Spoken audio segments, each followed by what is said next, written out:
So ayun mga idol, nakita nyo naman sa ating malupit na title, ano? Di tayo magsa-soundcheck ng ating napakalupit na tambutso, yung ating kalkal pipe, ano? So ayun, videographer, pakita mo yung ating malupit na tambutso. Yan. Yun, tama na. So yun, nakita nyo naman, napakadumi. Napakasuka, alam mo yung pinag-araro, ano? So yun mga idol, yung mga nagtatanong dyan kung saan ako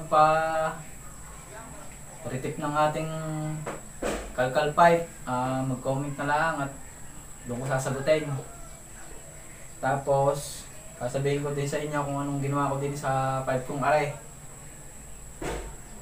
Tsaka yung sa nagtatanong kung ano pala, tube type baga o screen type, mga idol, ano. So yung mga idol, wala akong binago kundi yung tip lang. Yung aking tip na ginamit yung aking sa open pipe, aking nilagare para makuha yung tape. So yun mga idol, pinakabit ko lang, pinatanggal ko yung tape nung yung butas baga. So yun, papakita ko sa inyo. So yan mga idol, ang ating tambutso. Yan, nakikita nyo ari yung aking pinaretip. Pinalis ko yung retip, yan, huwag nyo nang pansinin yan, yung mga madudumi yan. Hindi pa natin nalilinis at tunay ka naman pagkakalaging ulan. Yan, aring ginawa ko din aring ay pinaretip ko 150 pesos. Tapos ako nang dumiskarte sa loob niya, sinilaksa ko lang. Yan, ganyan itsura na yan. Tapos yun, di gayon, di ayos ang tunog. So paparinig ko na sa inyo mga idol, ni Apido version 3. Yan, version 3 lang yan, pero ang tunog napakaganda. So are, paparinig ko na sa inyo mga idol in 1, 2, 3.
mga idol, nakita nyo naman yung ating malupit na road trip, no? So yun, pasensya na ako sa wind noise, sa hangin, no?